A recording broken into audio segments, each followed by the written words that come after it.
your flesh and blood.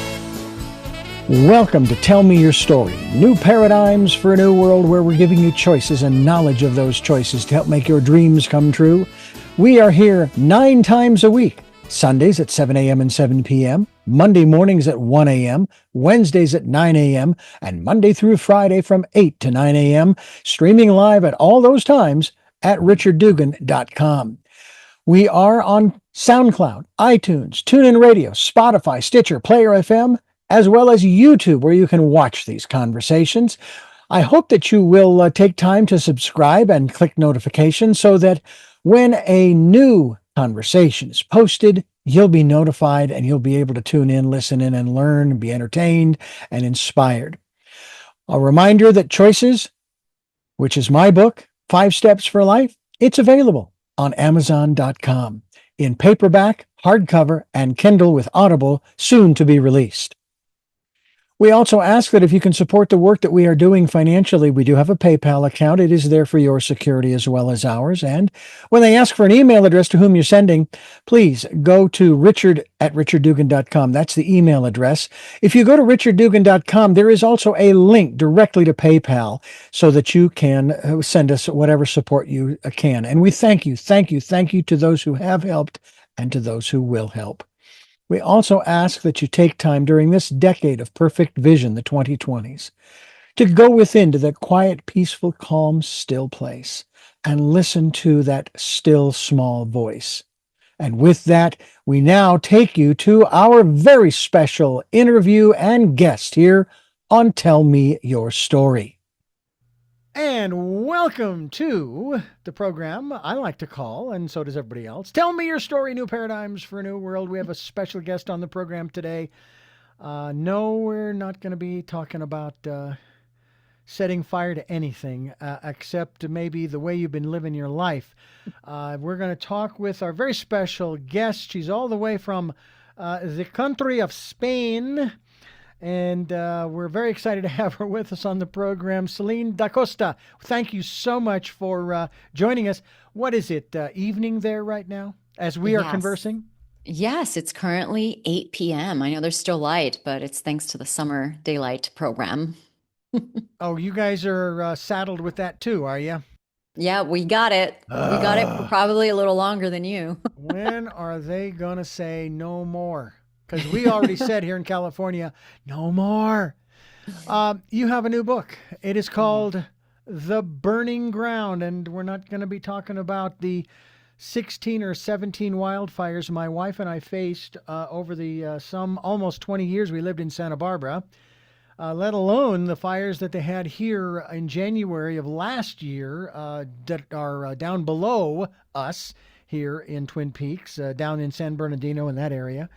This is a whole nother thing that actually goes back to, and the reason why this is an auspicious day, the year that is, 2015, as it starts out. This is kind of where your story begins with this.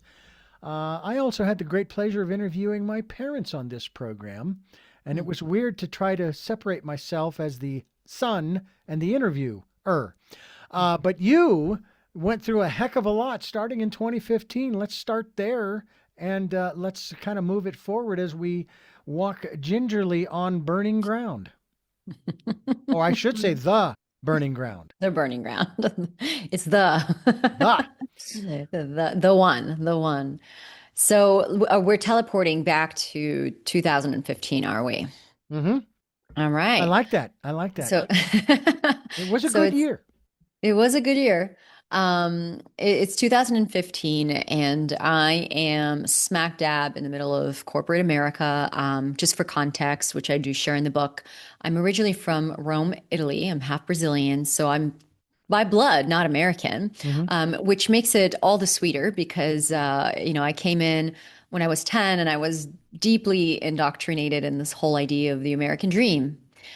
Which, is just like work really hard, get a corporate position, do it in a big city, anything you want, you can do it. And, there's so many gifts to this quote unquote American dreams, but there's also with those gifts quite a few shadows and the pressure that comes with it as an immigrant child, just wanting to, fulfill my dreams that weren't actually my dreams, but were passed down to me through stories and other people's desires. And so I'm there in New York City and I'm kind of, I'm doing the thing. I'm waking up at 6 in the morning. I'm going to the gym. I'm going to work. I'm working 10, 12 hours a day and getting off and, having drinks with friends at the latest, trendiest New York City cocktail bar and then going home absolutely exhausted, only to get 6 hours of sleep and do it all over again. And I'm just sitting there and it's year one, it's year two, it's year three. And I'm thinking to myself, is this all there is? Like, is what's going on? Is this it? Is Oh, what you I'm have a doing title for the of a next song, do 30? you? You have a title of a song there. Is that all there is? Is that all there is? And then I just do this for 30, 40 years. Like, did I get something wrong? Like, what's going on? And I was in the middle of this just deeper questioning. And, I read somewhere on the internet. I once read that spiritual awakening is not really a thing you choose or you command or you say, okay, it's time, I'm ready. It's just something that comes to you from grace. You just wake up one day and you realize, like, okay, this is not the life I wanted. And something then off starts the whole, life falls apart journey, which the Burning Ground very cleanly documents. And I had that moment. I had a series of events, which I talk about deeper in the book, where I came to realize very strongly, very quickly, that I was not on a path that would lead me to happiness and joy, that I was dying inside. My Mm. soul was withering per the day, and that the life that I was living was not a meaningful life, and it was not the life that I wanted to be living. And so that's what set off this whole thing that then became a book in motion. Mm. Well, it's interesting that you take this perspective on all of this because there are many of us who can relate to your general challenges in your life because we all have them. My wife and I just spent the last, it was 12 months ago, June of last year, 10 years after your wonderful sojourn, that we faced similar kinds of things where total upheaval. Uh, First, we had to lay to rest our beloved dog of 13 years. And 2 days later, we get an eviction notice. Mm. And the journey begins Mhm. as if it wasn't hard enough with not having Angus around. Now we have to find a new place to live and leave a lot of what we had collected, if you will, over the nearly 20 years we were there. So this whole aspect of the burning ground, why is it the burning ground? I know that, for example, REM loves to use the phrase in one of their songs, it's the end of the world as we know it. And every moment in our lives is just that, the end of the world. For example, I just finished an interview with a guy, and number one, my life has changed because of my interview with him, my conversation. As if my life is changing as I'm conversing with you, I can't go back to the way it was. So, Mhm. was that one of the things that you had to grapple with in terms of your old life? Yes, you were asking those profound questions. Is that all there is? I mean, Mhm. what have I done? Or as Urkel would say, did I do that? Um, is that something that you found yourself grappling with, knowing that you could never go back to the way it was, as comfortable as it was, as warm and fuzzy as it was, Mhm. because it didn't exist anymore? Mm-hmm, mm-hmm. That's a beautiful observation. And by the way, my condolences to Angus. Rest in peace, Mm, Angus. You sound so sweet.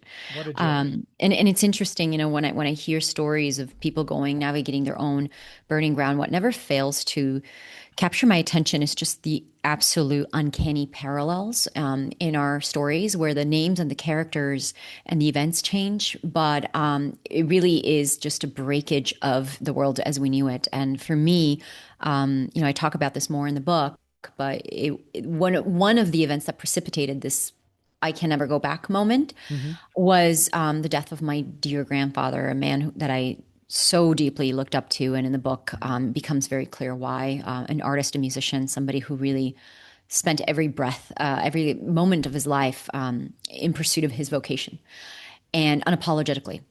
And going on a trip, on a volunteer trip to Cambodia, and just being in the stark contrast of what poverty and just destitution truly felt and looked like, and then coming back to my privileged life in New York and seeing all the ways that just every day. I mean, and again, I don't say this as a judgment. Like I was, I don't say this as a judgment, but how often we're taking for granted, like, oh, my latte, my like $7 latte was 5 minutes late, and now I'm late to like this meeting, and it's that where I'm going to just be talking about the most superfluous thing ever for the next hour.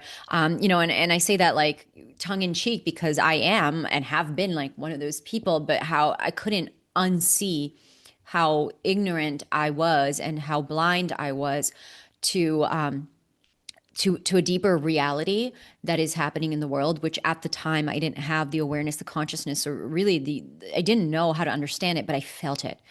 I felt it in my body. I felt in my body that if I kept walking step by step on the current path that I was on, I was never going to be happy. I didn't stand a chance.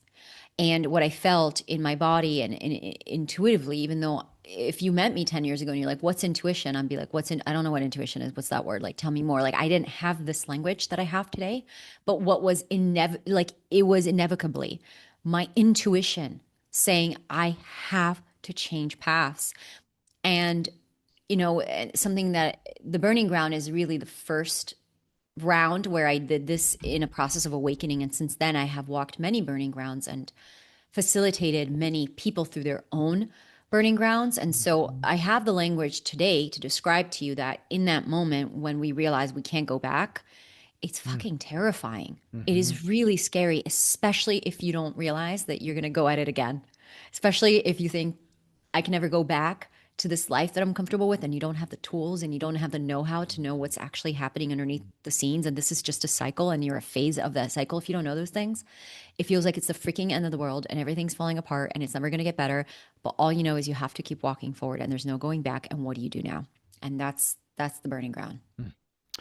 We are talking with Celinne Da Costa, and her book, of course, as she has mentioned it a number of times, and we will throughout the program, The Burning Ground. No, not The Burning Bed. That was with Farrah Fawcett. That was back in the late 70s, early 80s. It's a whole different construct. We're not going there. We're talking about how, and I've used this analogy when it comes to my personal philosophies and beliefs in a conversation I was having on this program. And I was sharing, and my guest then shared, and I thought for a moment about it, and I said, well, there goes another one of my straw huts up in flames. And I would be willing to burn them all to the ground and start over if that's what it took. Because they taught me years ago when I was 21, I'll be 66 next month, the phrase, it is better to begin in doubt and end in certainty than begin in certainty and end in doubt. So I would gladly do that. Now, it's fascinating, Celinne, that you made a statement that I thought was interesting because I've kind of looked at emotions, our emotions. For example, we all have the same emotions. It's the intensity that is unique to each one of us. It's the way we experience it. It's the events around us that cause us, if you will, to react. Because in a manner of speaking, would you say that emotions, aren't they sort of reactionary as opposed to an event happens and you act afresh, anew, whereas the emotions are kind of part of our programming from childhood? Well, what I would say, Richard, is, you mentioned about more than emotions being intensity, it's the story that more than the intensity. What's unique to us is the story that we tell around the emotions that we're experiencing. Okay. Because when we look at emotions, just fact based, like without emotion, LOL. See what I did there? It's literally a biochemical reaction that is coming from a thought signal. We have a belief, and then that generates a thought, such as, ooh, like ice cream is good. Okay.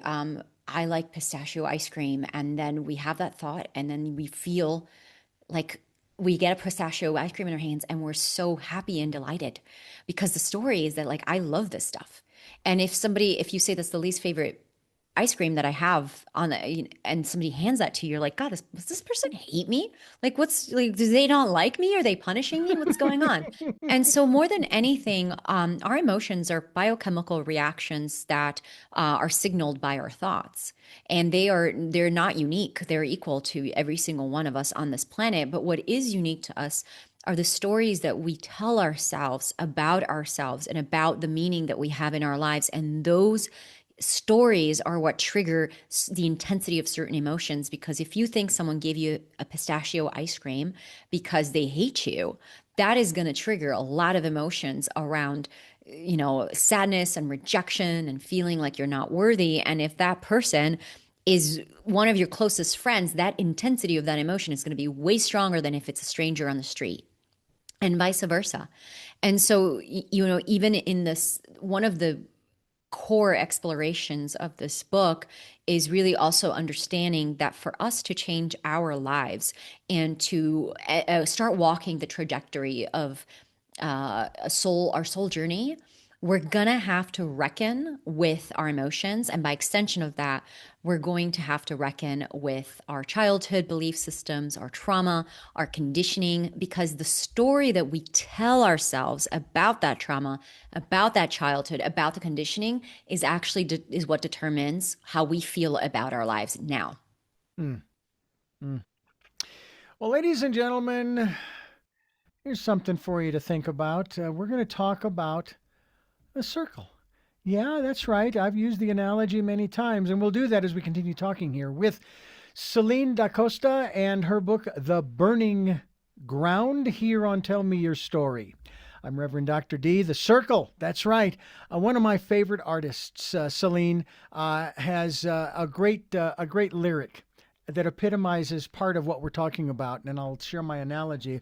All my life's a circle, sunrise and sundown. The moon rolls through the nighttime till the daybreak comes around. All my life's a circle, but I can't tell you why. The seasons spinning around again, the years keep rolling by. That epitomizes a lot of what we're talking about, because the analogy of the circle is used to describe encouraging people to change their perspective of things outside themselves.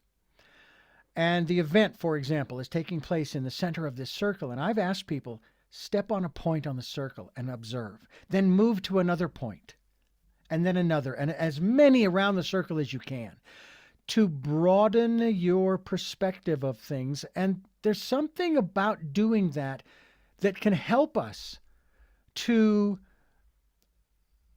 act, but also not to pass judgment, because we don't have the whole story. We never do. Whether it's coming from social media or the news, or just in our own lives, and we see something happen like a car wreck.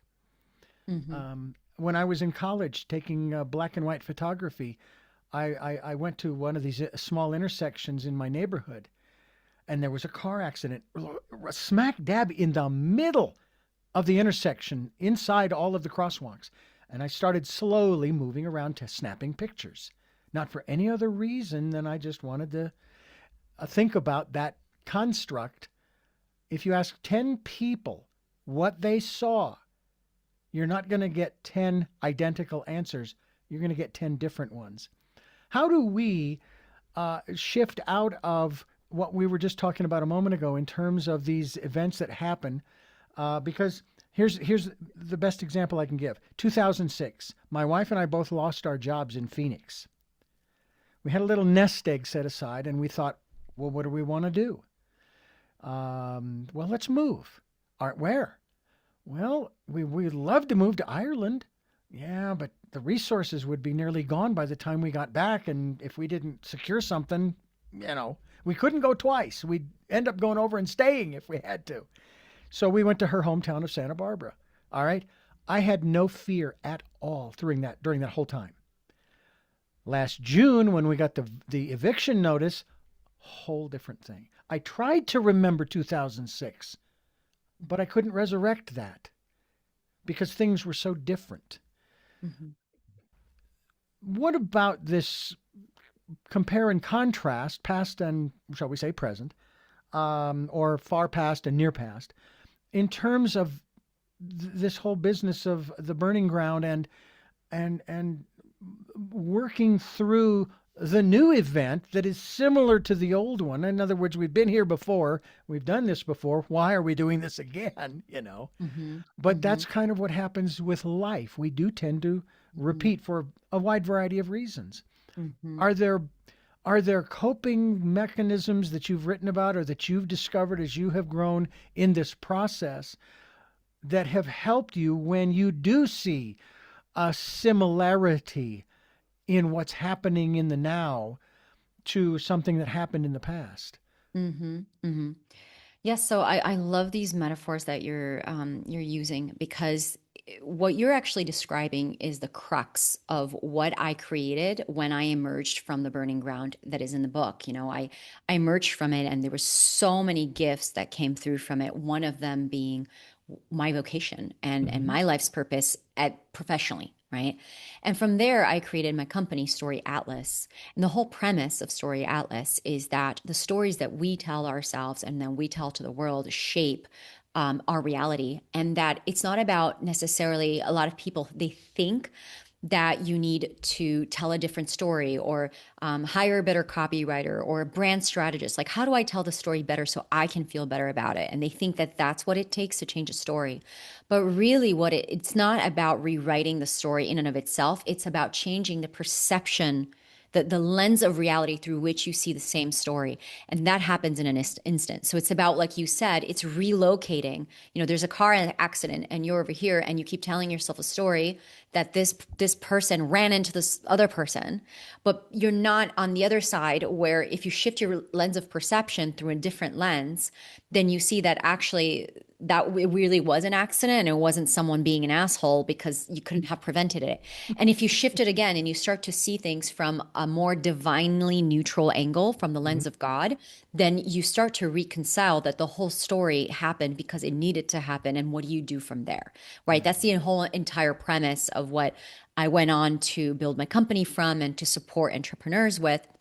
And in the journey of helping entrepreneurs change their story and to do that in a way that supports them to write their book or be in a boardroom and command executive presence, like how do you actually share your story in a way that it becomes medicine for other people instead of something that you need to talk about so that you can feel validated or so you can work out what happened.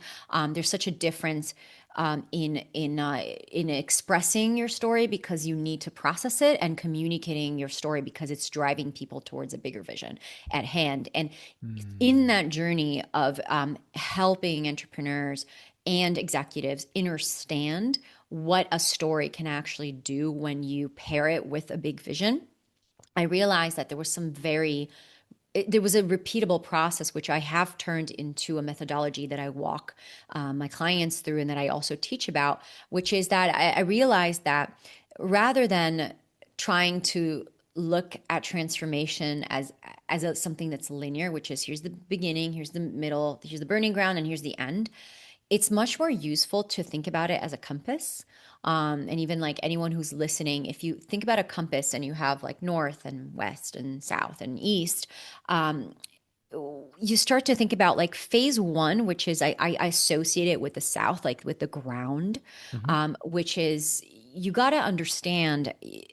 to understand like you need to awaken to what is the story that you're currently living right now. Like you just have to become aware of it. Step one for any transformation is just awareness. Like I'm living the story. This is what the story looks like. Um, I'm getting evicted, like, or my dog died. Like that's what happened. Like it's happened. Like it Mm-hmm. is what it is, and all Mm-hmm. of the emotions that come with it. Only when we become aware and sober to the story that we currently have, because a lot of people get stuck here, because a lot of people don't even want to look at it. They don't even want to look at reality as is with neutral glasses, Yeah. right?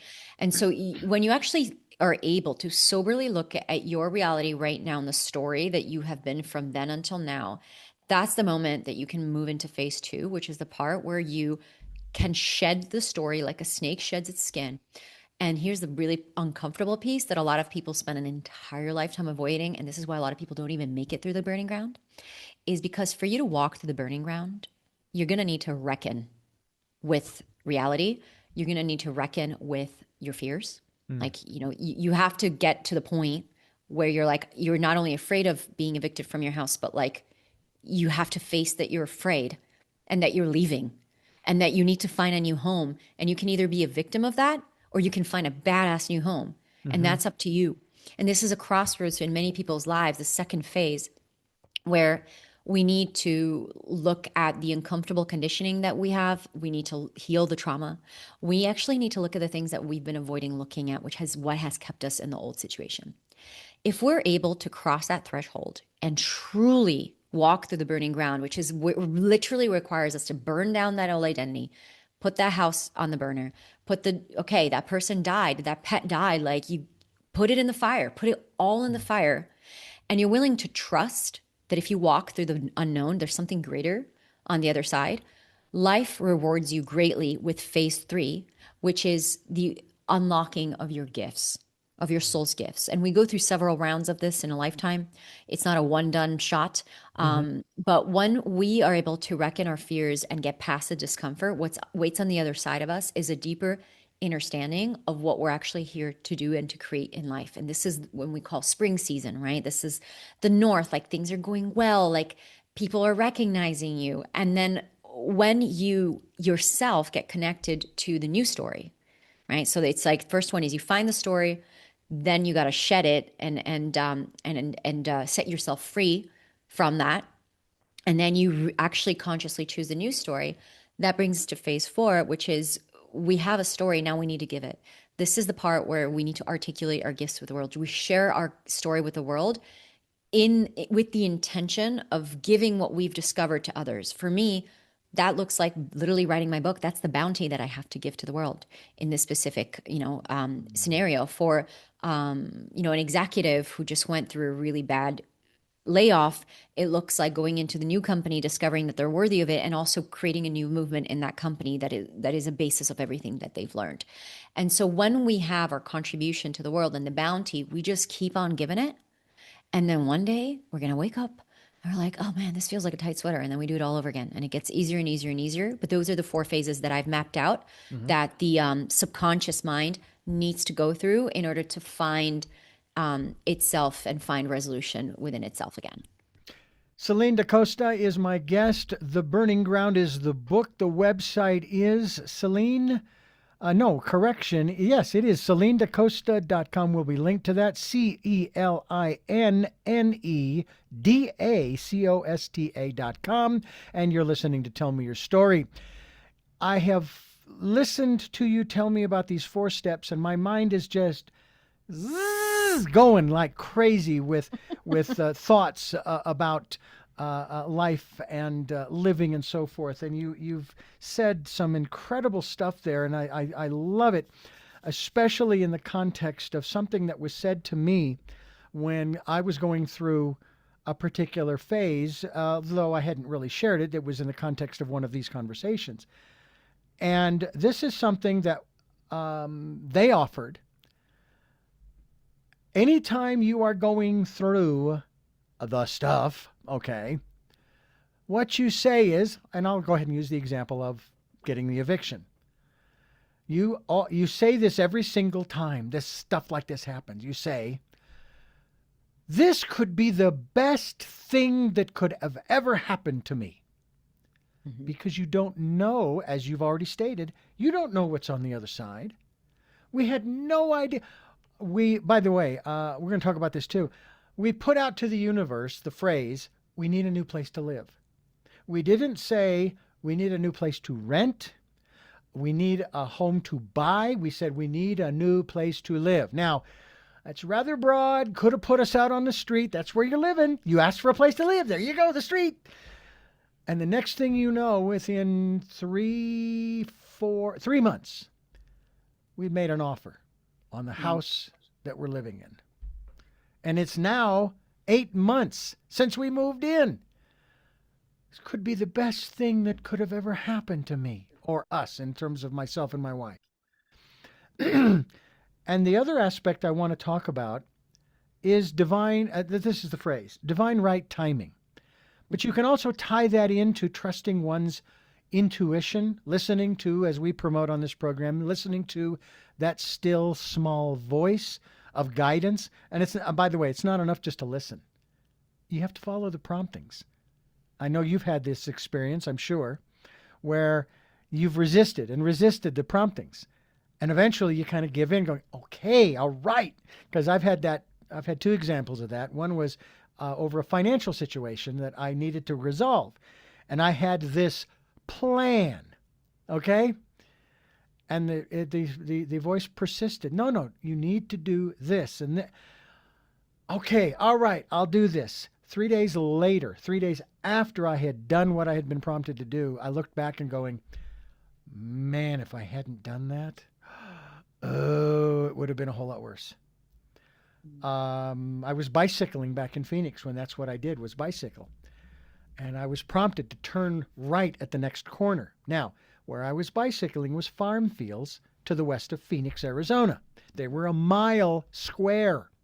So to be asked to turn right off the path that takes me straight to the transmitter site of the radio station I worked for was going to take me 3 miles out of my way. So I kept going straight for a half a mile. And the prompting, okay, all right. So I turned around. I made the left, which would have been a right if I'd done it at the time, went around, and then off to the radio station. That was not one of those examples that you hear quite often of, you probably avoided an accident or something along those lines. No. What I finally got a few years later was, it was testing you. Basically asking you the question through the prompt, you say you trust me. Do you really trust me? Can you inject into what you've already shared in those 4 steps how that adds to the equation, so to speak? Yeah. So this reminds me of the hero's journey, which, Joseph Campbell, God bless his heart and all his body of work, so intelligently spoke of, which is that, there's, when we're looking at the hero's journey, which is this journey that we all go through, not once, not twice, but over and over again in our lives for us to mature and grow and expand on our evolutionary journey, there is that initial call to adventure, which is like, okay, you're gonna go on an adventure, whether that's you moving your house, or it's, like moving the country or going on the crazy couch surfing journey that I went through that I talk about in my book. And then there's usually the heroes, the refusal. It's like, I don't want to go. I'm comfortable. I'm good. I'm happy where you are. And then there's a moment where you're like, all right. I'll go on the adventure. Like, I give in. And in that moment, there is an elevated magic. It's the place of Campbell called it the elevated power, where kind of like the odds are ever in your favor.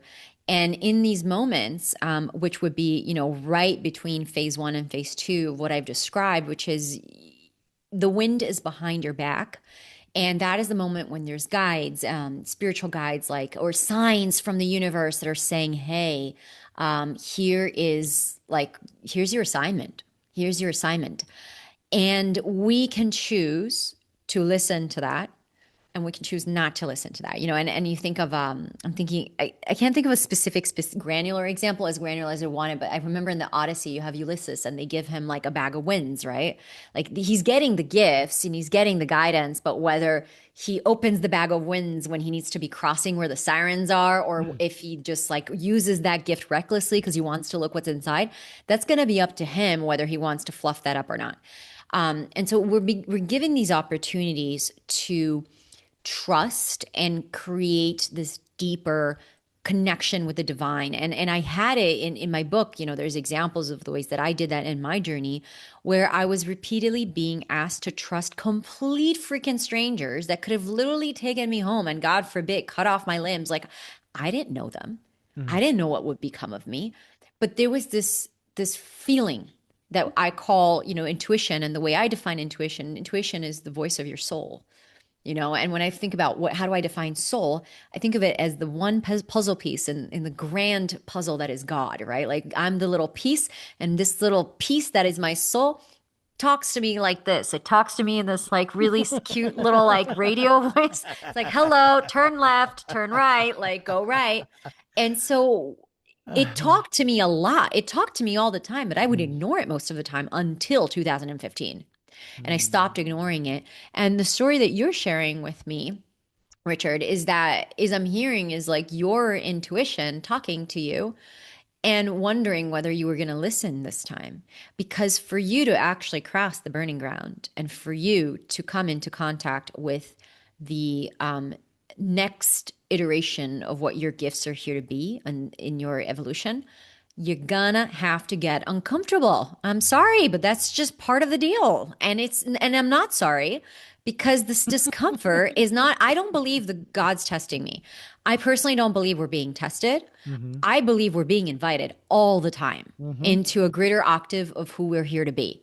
Mm-hmm. And so we're just getting an invitation, and universe, God source, universe is like, okay, here's one. Okay, no, okay, there's another one. There's another, like, there's an infinite abundant supply of all the invitations that you could get. And you literally have a freaking voice inside you that tells you which one to take. And then you've got your monkey mind that's like, oh no, that shit's like not real or whatever the story is. And so if we can tone down the chatter and tone down the noise and listen to our intuition, it will guide us as seamlessly and gracefully as we can possibly through that icky, weird tunnel where we've got to face our demons and like pop out on the other side. And for you with the house thing, it's like you could have said that, or you could have stomped your foot and had a tantrum about how unfair it is that you're getting evicted, and then like just kind of like made your way all the way into like whatever crappy home that you would have manifested because you were just too busy being worried about what you didn't get from life instead of listening in a deeper way. Yeah, victimhood is a sad thing. In the early 80s, I was going through a personal growth program called LifeSpring. And that was the time when I learned about these different phases, victimhood, and then we moved from there into the late 80s, early 90s into codependency, and then we shifted into interdependency. And I Mm-hmm. thought, oh, well, this is wonderful. I mean, there were still people out there that were playing the victim, but for the most part, it was underneath. And then 2015 June, boom, victimhood reared its ugly head all over again and has been with us for the past 11 years. And it's unfortunate because we aren't victims. Somebody did not do this to us. We did it to ourselves. And one of the ways that I can describe that is, for example, the eviction last June. All right. Who chose in 2006 to move to Santa Barbara into this rental? Who chose that? Did the landlord? No, we did. So 19 plus years later, they want to do something different. You got to go. It's not their fault. It's their property. It belongs to them. You chose to move into this space. No, you didn't know what was going to happen, 19 years ago. But the reality has always been that unless you own it, you can be asked to leave. All right. Mm-hmm. That's just one example. It's the same thing when people complain about their jobs. And there was a great story back when I heard this on the news, and I only heard it once. I thought that was weird. And this was back in the late 80s. Motorola was laying off about 1,000 people because they had lost about $1 million worth of materials from their warehouse, from their manufacturing plant.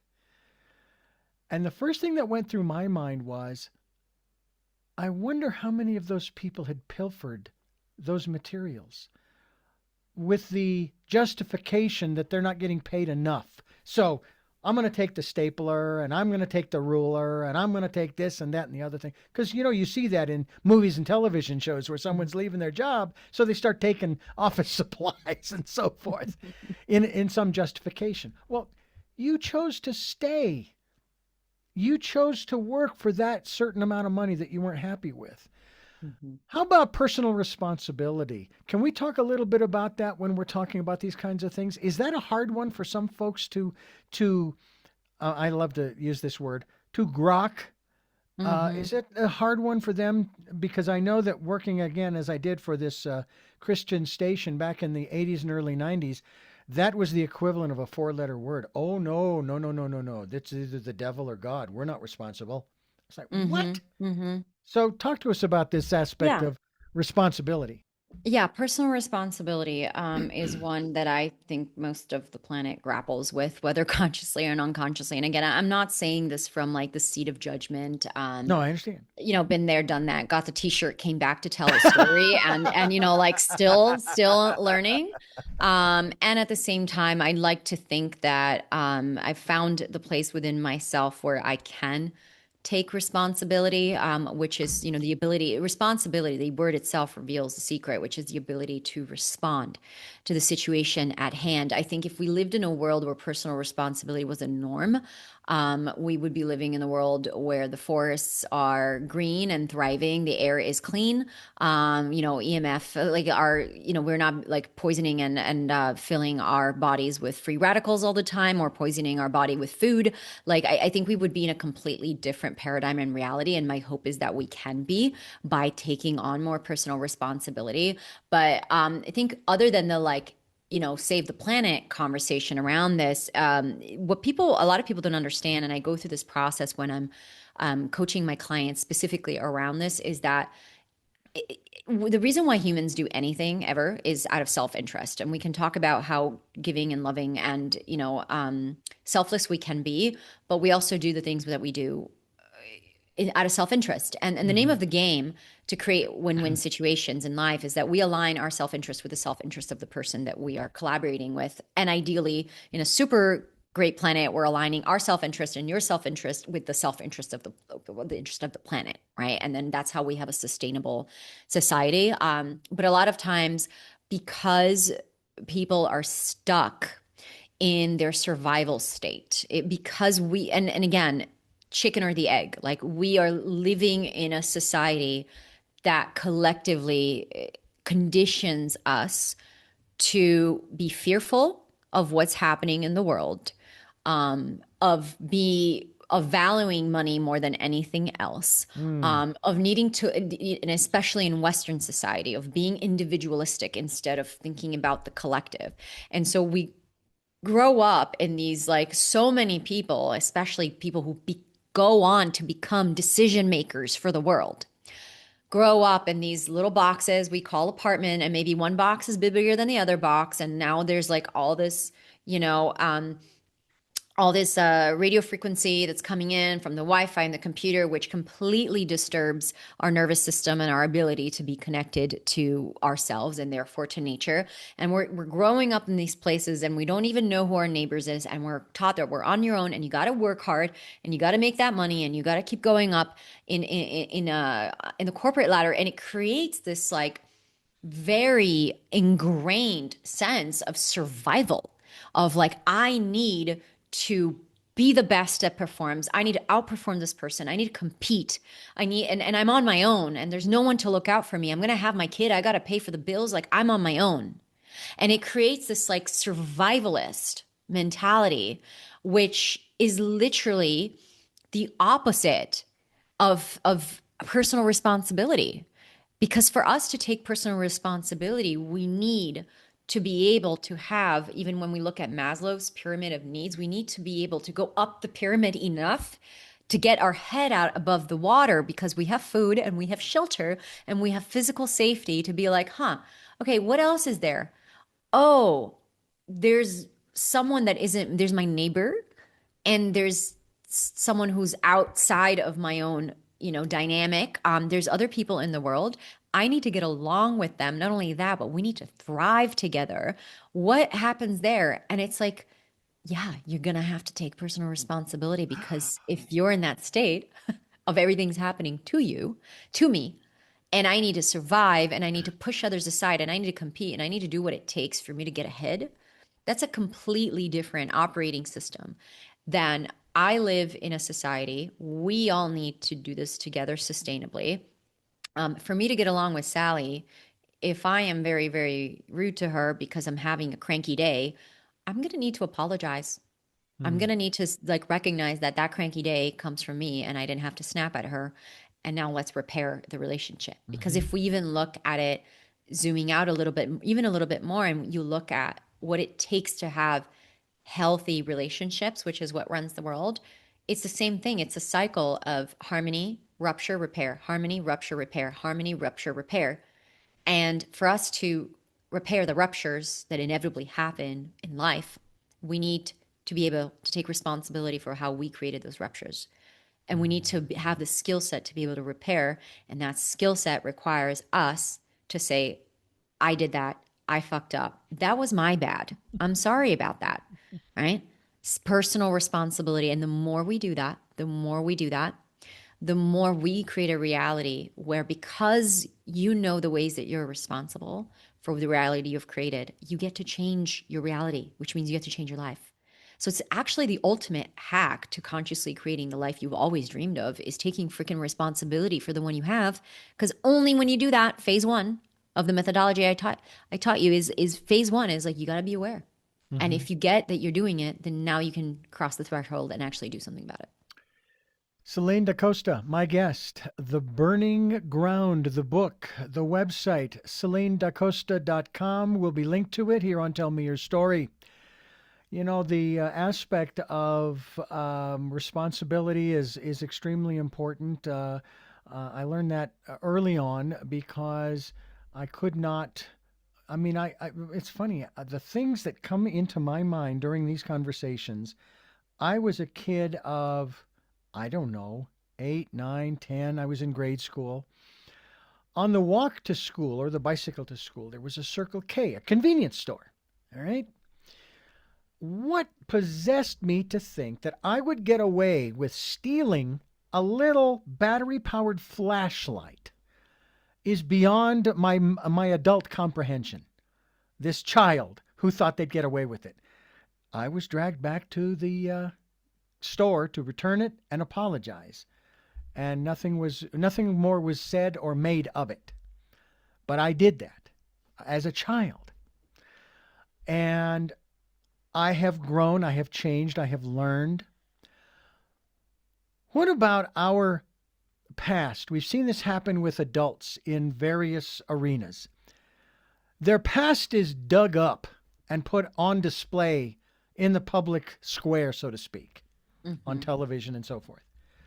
And what I have noticed, and maybe you have too, is those people who say, and one person I think of every time I talk about this, Al Franken, who said, "Yeah, I did that. I am sorry."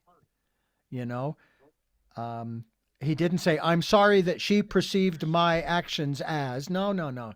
He said, "I'm sorry. I own it. It's mine." And he stepped down. And guess what? You never heard about it again. But people like, again, another favorite example, Gary Hart during his campaign said, "I'm not a womanizer. Follow me. I'll show you." They did. And he did show them that he was a womanizer. Mm-hmm.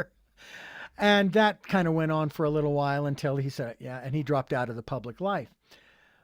But it's like when we don't own something, whether it's something that's in the public, okay, it doesn't have to be. But when we own something that we've done that was, we'll put it in the context of, say, inappropriate. Mm-hmm. All right. How important is that? What does that do for us? Not just for the people around us, but for us, so that we then get to move forward. Is that's still part of the burning ground, isn't it? Mm-hmm. Mm-hmm. Yes. So there's something I share a lot in my trainings, and in my private work, which is, if you don't own your story, it will own you. The parts that of the story that you don't own will own you. And I can't tell you, I think about it. There's many examples of this, but the one that comes through firsthand is, I had a client who came to me. She had been attempting to write a book for 17 years. And she came to me because, it was her last resort. She's like, "I'm stuck. No amount of copywriters. It's like I just can't seem to write this." And in less than 90 minutes, we completely unlocked what was holding her back. And she went on to finish that book in just a month, less than a month. And then she went on to publish that book, and it hit international bestseller in 25 different countries. Now, how does that happen, right? That was clearly a story that will needed to be told. And I have other stories of people stuck on their speeches, stuck on the things they want to say. And then just like that, it gets unblocked. Why? Because of this one word called shame. We hold shame about the things we've done, and why we've done it, and the stories we tell about ourselves, about the kind of person that we are for having done it. And that shame keeps us locked into a box. And that box cannot be opened. And if there's anything you ever do to reveal that box or get anywhere close to that box, survival instinct kicks in and you have to protect it with all your might. And that looks like not putting that book out that you're meant to write in the book, in the world, not creating the speech in the full power that you know you're supposed to be doing, not revealing the thing that you know if you like let it actually revealed it would set you free, would set you free to love, would set you free to influence, would set you free to impact. But we keep it behind, we keep it locked away, these parts of our stories that we feel so ashamed of. And what I can tell you, specifically with this person, it was this story about abuse. And she felt so much shame about a story around abuse, but that she hadn't reckoned with, which is that phase 2 that I talk about. She didn't have the courage to face the pain and the grief of the ways that she had gone through some horrific abuse in her younger years. And because of that, she kept trying to write a book about self-acceptance, and she literally couldn't finish it because she didn't have her soul would not let her, because how can you do that when you don't accept yourself? And she was just being eaten alive by the fear of, what will people think about me? If people find out about this, they're going to judge me. If my loved ones find out about this, they're going to off with my head. And some of these fears are really valid, and I've had to have conversations with clients who have legitimate fears around, this guts out, there's a lawsuit involved. So I'm not belittling the story. And it doesn't, just because you feel you're not owning a part of your story. This is what I share with my clients. It does not mean you have to put it on social media and put it on the internet and everybody needs to know about it. If you're a public figure, different measures needs to be taken, obviously. But reckoning with your story and owning your story means you reckon with it. It means you look at the reasons why you're so afraid that people would judge you. It means you look at what you think would happen if someone found out about you, found this thing that you're putting so much energy towards hiding about you. What would happen then? You can reckon with that behind closed doors. You can metabolize that behind closed doors. You can do it with a therapist, with a coach, with a mentor, with a loved one.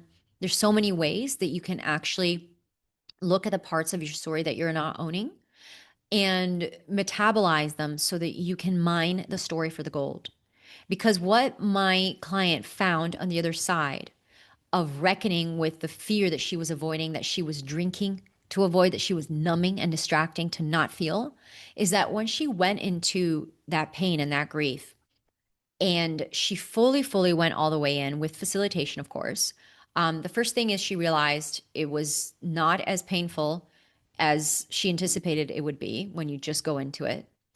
And the second thing she realized is that it set her free to be able to talk about her story openly with people who needed to hear her story so they could receive that medicine and they could heal from hearing someone else overcome their story.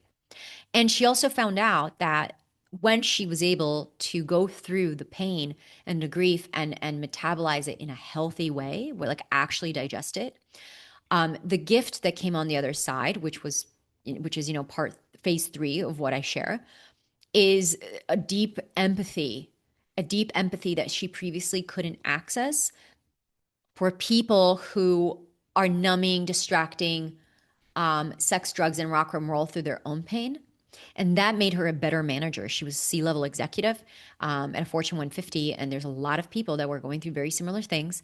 And it made her the kind of person that those people could confide in and could trust, so that she could help them and mentor them, because she had gone through the burning ground and come out the other side alive and well herself. So this is just a few of the many benefits that come that when you own your story it sets you free. And you can say, like, my bad, I did that. You can own it. And all you need to do is actually face the shame. Because the shame is the reason why you're feeling fearful, why you're feeling like you can't speak, why you're feeling contracted. It's all a sensation in your body that you get to process if you actually are ready to set yourself free. So could I, work with you to get rid of the shame and move on to free myself up to, I don't know, write my other book or promote the one I've got or make more money or have deeper relationships, etc., etc., etc. You hear that a lot, don't you? Mm-hmm. And more than get rid of the shame, it's to transmute it into a higher frequency of being. Ah, Because okay, shame is a key. okay. You actually go in and you put it in the lock, and what it does is it releases all of those gifts. You know, how many times maybe you relate to this personally, Richard, or you know somebody who does. You know, that kid that was being picked on because they were so intuitive and so sensitive and so smart, right? But now all of a sudden, because that's different and it's weird, you're now a loser or being bullied, and you're now like a weirdo or what, insert whatever name. But actually, you're a sensitive kid and you're intuitive, and those are your gifts.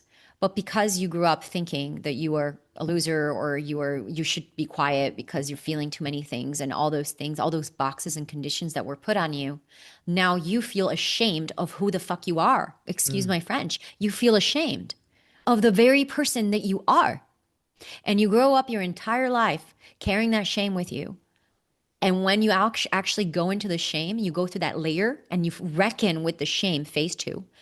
What comes out on the other side is phase three, because when you move through that dusty, grimy layer of shame and you're actually able to get through it in your burning ground, what comes out on the other side is, wait, my intuition is a gift. My sensitivity is a gift. My weirdness is what makes me unique. And that's where you actually get to access your gifts again. So, yes, that is why people come to me, is because they know that they're hiding, and they know they're being limiting themselves, and they know that they're not telling their story. They're not giving their story the honor, the justice that it deserves. And until they do that, their story cannot be medicine. And when your story is medicine, it means that someone else hears your story and hears who you've become on the other side of that story, phase three. And now you get to move into phase four, which is you get to share your story with the world, which looks like the book, the presentation, being in the boardroom, being a confident, expressed leader in the workplace. And you get to share your story. And when people hear that story, it does something inside of them. It jitters them. It loosens something that was tight in them. And they were like, oh, wait, if Richard can do it, can I do it? And that's the premise of the Mm. entire book that I wrote, which is The Burning Ground is a story about me and my journey sleeping in the homes of strangers, 70 plus strangers in 18 countries. And it's a journey of me, 25-year-old, doing some crazy social experiment turned soul journey in the name of renewing her faith in humanity and trusting like in something bigger than herself.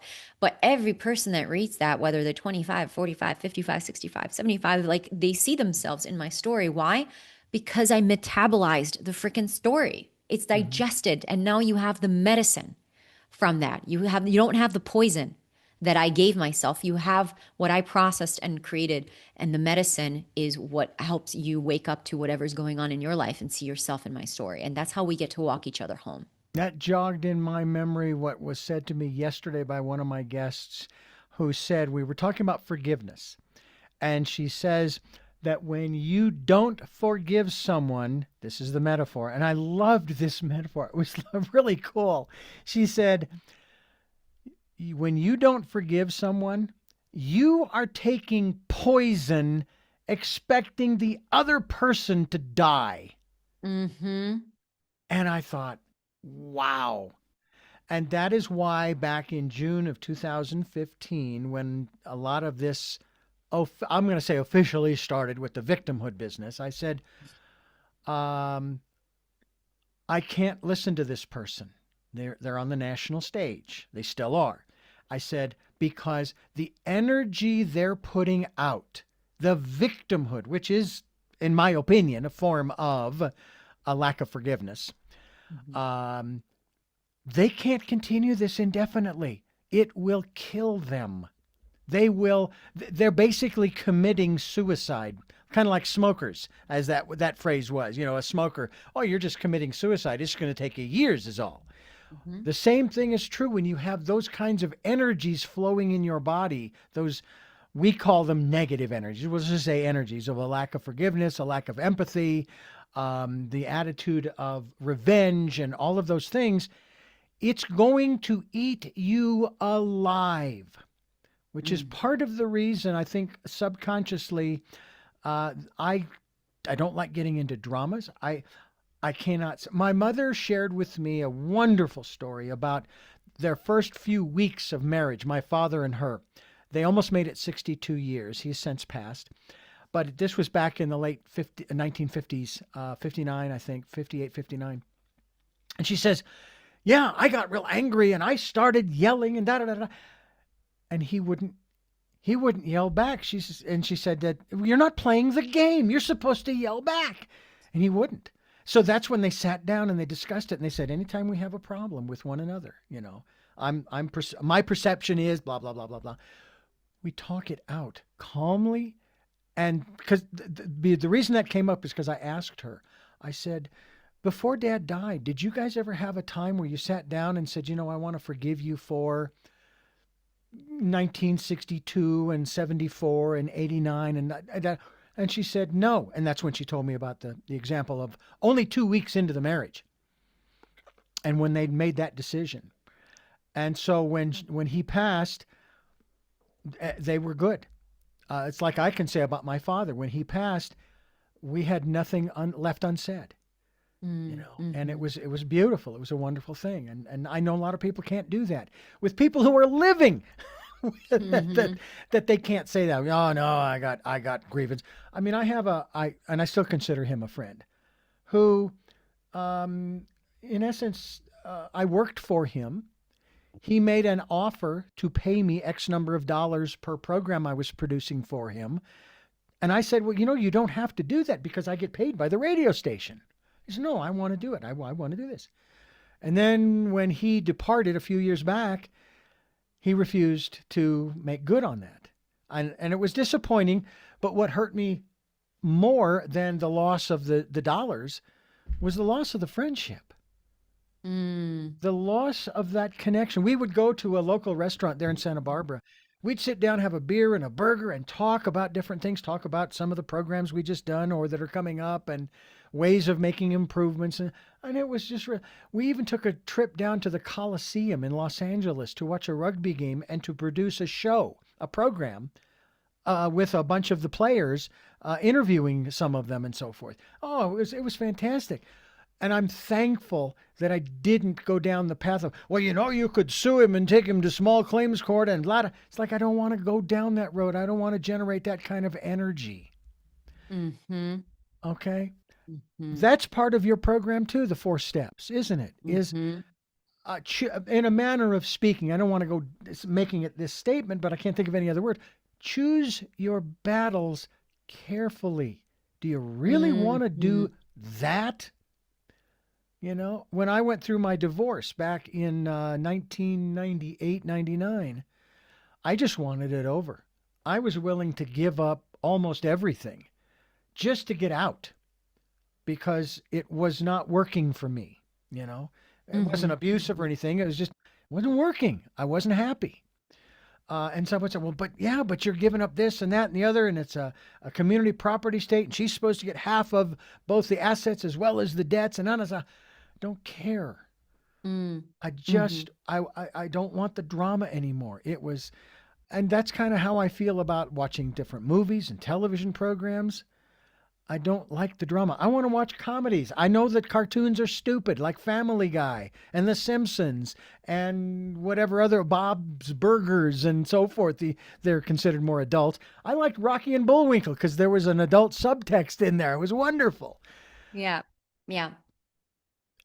Do you So go ahead, please? No, yeah, no, so I've I'll got let you something expand. here because Yes. this maps out to the transition between phase 3 and phase 4. And again, also mapping it out to Campbell's hero's journey, which is, the hero, they're like, no, no, no, I don't want to do that. And then they go and then they're being aided by supernatural powers and they go on this grand adventure where they learn the lessons and they discover who they really are and what their gifts are. Like, as we were speaking about, you get past the shame and you realize, like, all the things that I thought I was cursed by, I'm actually blessed by. And it gives you an opportunity to see yourself clearer, to understand who you are in the world, what you're here to do, what your God-given gifts are. And then, and this is something Campbell talks about a lot. It's just like, then you're getting called. First, you refuse to go on the adventure, but now you're getting called back to the village, and now you're like, I'm pretty good over here. Like, it's kind of heavenly, and it's amazing, and I'm just eating the fruits of my bounty. But there's something deeper inside that knows, like, you got to go back to the village, and you got to complete the cycle. And in other words, like, you got to go back to the mundane. You got to go back and, like, take out the trash again. Like, you got to go back and pay the mortgage bills. Like, it's just like you've gone on this grand adventure and you've discovered more of who you are. But the next step in our human evolution is we got to go back and give it back to the collective.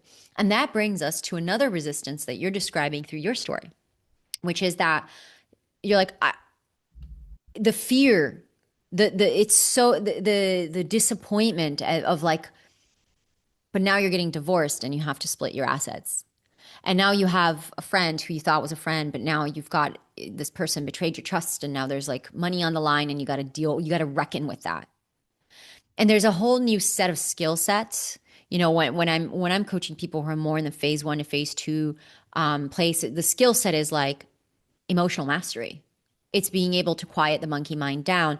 It's being able to look within yourself and be still enough to understand what your soul wants to communicate with you, and sharpening that tool, the meditations for you to really be able to hear your soul's voice, and having the courage to say the hard thing and to do the hard thing. And that's more like of a inner world. But when we look at phase 3 and phase 4, that's when we look at cultural and interrelational dynamics, where you're going to have to go back. And now that you're so intuitive and so sensitive, and you've like fully claimed that you're going to let your freak flag fly. Now let's watch you go fly that freak flag in a board meeting with your peers. Like, let's watch you do that at home with your wife. Let's watch you do that at the family table, where nobody's gone on, like, everybody's the same and they've been the same, but you've gone on this incredible journey and you come back.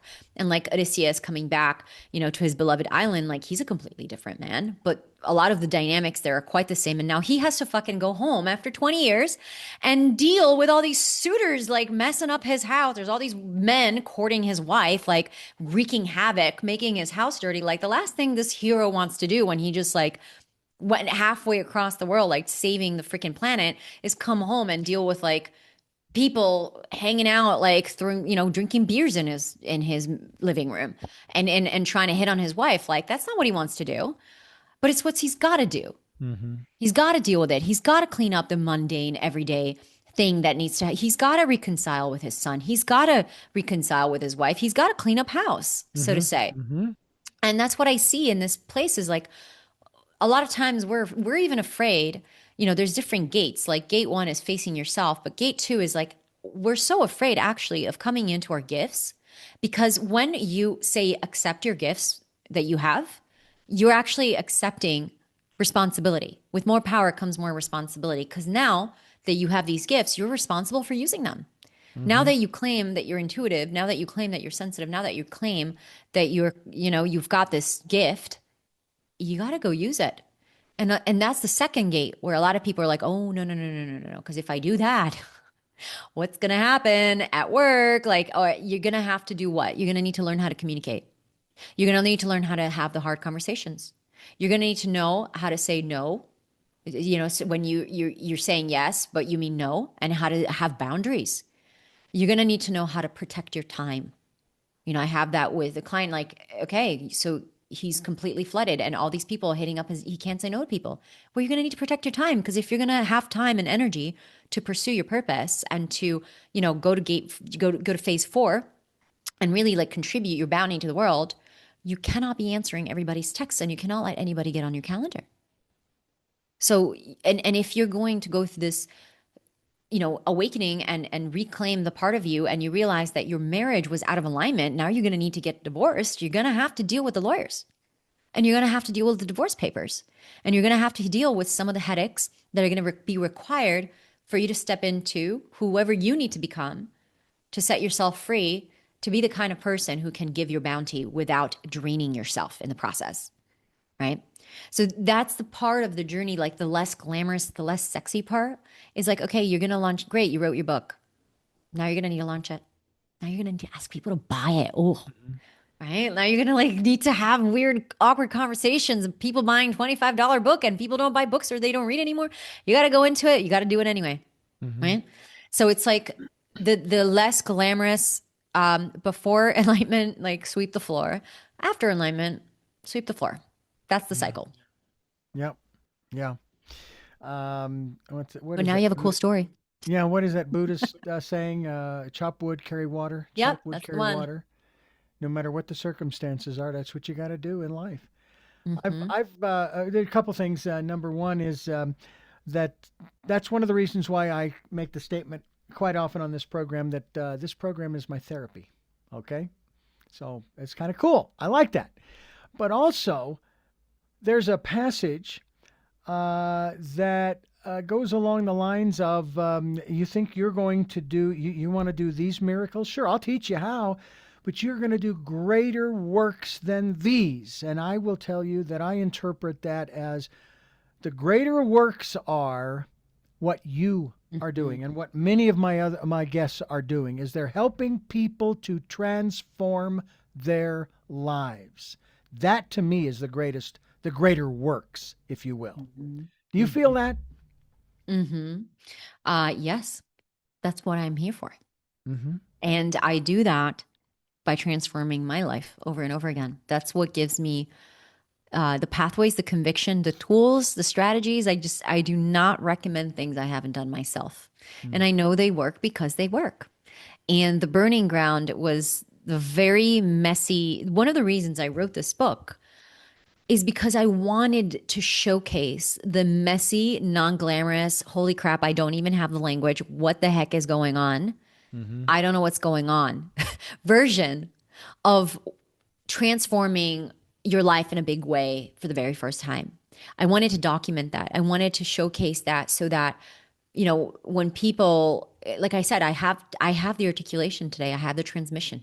I'm able to very eloquently describe these concepts because I've done the thinking, the contemplating. I've read the books. I've done the studies. I've gone through the experiences. I've had to describe them again and again and again. But I didn't have that language back then. I Mm. didn't know what was happening to me back then. And so this book really, I honestly, I was telling this to someone else the other day. I'm like, I cannot see a reality where someone reads this book and doesn't transform because it's designed for that. It's Mm-hmm. designed to take us through those four phases. Actually, to be honest, the book takes you through phase one and two, and it drops you off for you to figure out and discover phase three. Mm-hmm. But it brings you to that threshold and gives you that key of like, okay, you want to transform now go play, But it takes you through the hard part with soul inquiry prompts that I put in, and the story in itself is like I think of it as a vessel. You get in the boat, which is the story, and I take you across in a very safe passage all the way to the end of phase two, where you get to walk on shore and walk into phase three and discover and start really thinking about what your gifts are. But you're going to have to do the work. You have to do it. You can have guides, Sherpas, but I'm sorry to say, I just haven't found a way to create deeper levels of embodiment and connection to self, God, source, universe that isn't me going on the trip myself, Right. however many guides I have. Is your book available in Audible format? Not yet, but it will be. But I intentionally, right now, it is print book, and that is by design. I want you to have this book in your hands. There are salt Mm-hmm. and cream pumps that in it, touching it, feeling it, smelling it. Which, by the way, it smells great. It feels great. It's the perfect length. Is in and of itself a transmission, and at the time of this recording, it's going to be dropping to the public May 26th. And by the end of the year, you will be able to find it in Audible. But I encourage that you don't wait. Well, I love producing audibles. I've done a number of them, and as well as my own. And it's a neat process. The finished product, I tell you, it feels so good. Just as when you get in the mail that first hardcover version of your book, Mm. and you go, "Wow!" You almost say, "Did I do that?" Mm-hmm. Yeah, you Mm-hmm. did. And we're Mm-hmm. glad that you did, Celine. Celine Da Costa is my guest, and it is The Burning Ground. And we want you to go to CelineDaCosta.com. We will be linked to her website as we continue here on Tell Me Your Story. Celine, I want to thank you so much for being a part of the work that we're doing here, being here on the program and sharing your story as well as your book, The Burning Ground. And we hope that we can have you back again. Now, I realize this is a really important and very significant book, and though you've gone through great descriptions to where I'm sitting here going, I wonder if she's written anything else or is going to. Yeah. Well, I have a book of short stories called The Art of Being Human, and another one called If Hearts Could Talk. But the effervescent writing is on my Substack. I have Substack and I write articles multiple times a week. So for those of you who want to follow me on there, and come into my email, that's where I have the fresh right off the batch stories. And Richard, also one quick clarification because CelineDaCosta.com is my website. But Hmm. for those of you who want to order The Burning Ground, have it in your hand, it would be theburningground.com. And when you do that, while the book is still in print, you also are going to receive over $200 in bonuses from me, which include my meditation on how to connect. I have a soul connection meditation. So for those of you who are like, how do I connect to my intuition? How do I connect to my soul? I literally have a meditation that builds those neural pathways. You also get instant, immediate digital access to chapter one. So you can start reading the book right away. You get a reader's guide with like some prompts and questions for those of you who want to journal and like think deeper. And you get a book of quotes. So there's a lot of special benefits that come from going to theburningground.com and ordering my book now.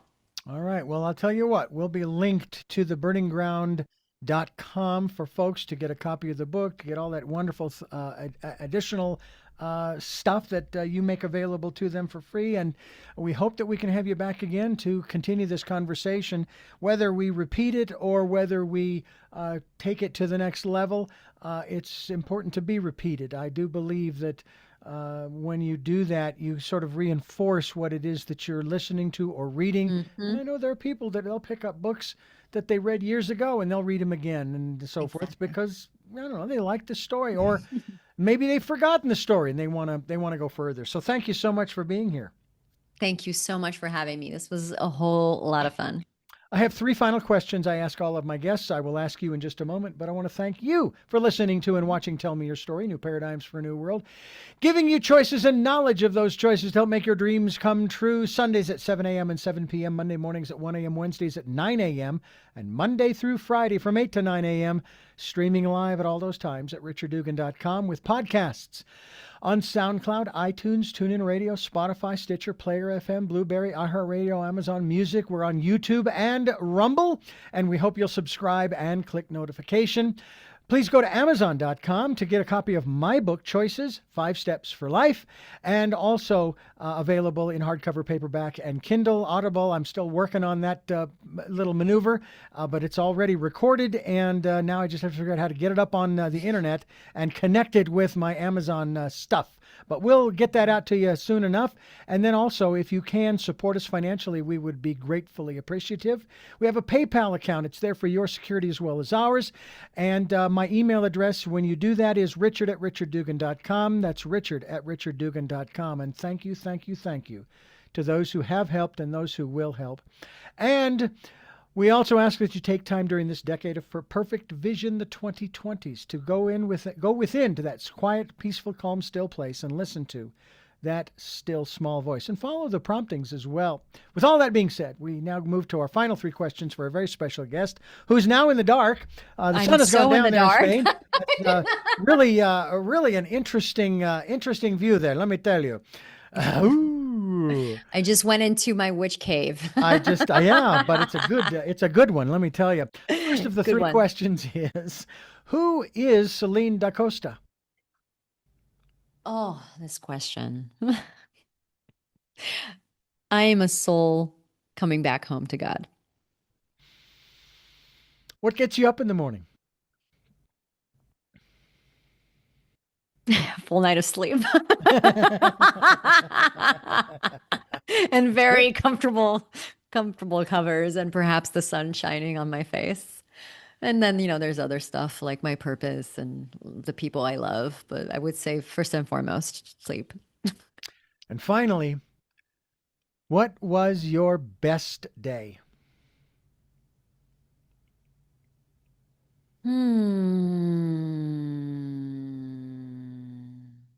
Hmm. That's a good one. I'm going to say what comes through, which is my best day is yet to come. And whenever I live my life with that philosophy, I happen to have a lot of best days because the best day is yet to come. Hmm. Well, again, Celine, thank you so much for being with us here on the program. And I thank you for listening to and watching Tell Me Your Story New Paradigms for a New World. And until our next broadcast, podcast, videocast, love to Lal. Jeanette, I am still listening. Dad, continue to be happy because I am. Smokey, I will see you on the other side. Mike, thanks for being in my life and letting me be in your life. To my brother, Mike, congratulations, Dad. And to my dear friend Zorro, aho, aho.